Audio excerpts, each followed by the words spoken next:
Operation সিঁদুরের সাফল্যের পর দেশব্যাপী তিরঙ্গা যাত্রার ঘোষণা দিয়েছিল ভারতীয় জনতা পার্টি। গোটা দেশের সঙ্গে বুধবার রাজ্য তিরঙ্গা যাত্রার আয়োজন করে ত্রিপুরা প্রদেশ বিজেপি। শহর আগরতলায় আয়োজিত এই তিরঙ্গা যাত্রায় অংশ নেন মুখ্যমন্ত্রী ডক্টর মানিক সাহাও। প্রধানমন্ত্রী নরেন্দ্র মোদীর নেতৃত্বাধীন কেন্দ্রীয় সরকারের দৃঢ় নেতৃত্ব এবং দেশের সশস্ত্র বাহিনীর বীরত্বে অপারেশন সিঁদুরের সাফল্যে এই তিরঙ্গা যাত্রা বলে জানিয়েছেন মুখ্যমন্ত্রী ডক্টর মানিক সাহা। 22 এপ্রিল 2025 পেহেলগামে যেভাবে নিরীহ আমাদের পর্যটকদের 26 জন 25 জন ভারতীয় এবং একজন নেপালি নৃশংসভাবে পাক মদতপুষ্ট যে টেররিস্টরা আছে তারা যেভাবে নির্মমভাবে হত্যা করেছে সেটাকে সামনে রেখে মাননীয় প্রধানমন্ত্রীজির নেতৃত্বে এবং আমাদের 3 বাহিনী, আমাদের সেনা যেভাবে পাকিস্তানকে আক্রমণ করেছে এবং টেররিস্টদের যে ঘাঁটিগুলো সেভাবে উড়িয়ে দিয়েছে, সেই জন্য আজকে আমাদের সলিডারিটি দেখার জন্য আজকে ত্রিপুরার থেকে আমাদের আজকে স্টেট লেভেলে আমরা সব ধরনের নাগরিকরা সবাই এসছেন এবং আমরা মাননীয় প্রধানমন্ত্রীজির সাথে আছি।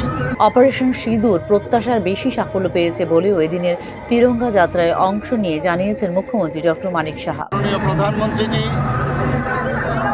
যে পেহেলগামের যে নৃশংস হত্যাকাণ্ড হয়েছিল তার জন্য নাম দিয়েছেন অপারেশন সিঁদুর এবং সেটা যেরকম সাকসেস হওয়ার কথা তার থেকে আরও বেশি আমি বলবো যে সাকসেস হয়েছে। এর জন্য আমরা 3 সেনাবাহিনী এবং মাননীয় প্রধানমন্ত্রীজিকে আমরা ধন্যবাদ দেওয়ার জন্য আজকের এই র্যালি এবং আমরা এই দেশবাসী সমস্ত আজকে মাননীয় প্রধানমন্ত্রীজি এবং সমস্ত 3 যে আমাদের সেনাবাহিনী আছে তাদের সাথে আছি, সেটা আমাদের দেখানোর জন্যই আজকের এই র্যালি। আমাদের তিরঙ্গা যাত্রার প্রচারণার সুর রাজনৈতিক হবে না বলে ঘোষণা দিয়েছিল বিজেপি কেন্দ্রীয় নেতৃত্বে।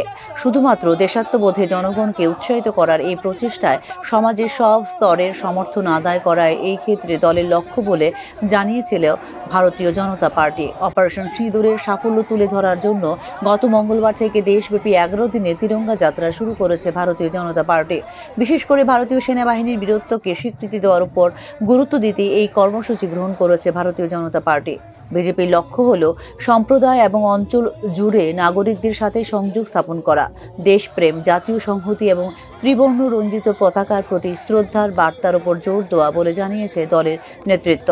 বিজেপি বিশ্বাস করে তিরঙ্গা যাত্রা নাগরিক এবং সশস্ত্র বাহিনীর মধ্যে আরও গভীর সংযোগ গড়ে তুলতে সাহায্য করবে এবং মোদী সরকারের সিদ্ধান্তমূলক নেতৃত্ব এবং জাতীয় নিরাপত্তার বার্তাকে আরও শক্তিশালী করবে বলেও জানিয়েছেন ভারতীয় জনতা পার্টির নেতৃত্ব। Bureau report, news now.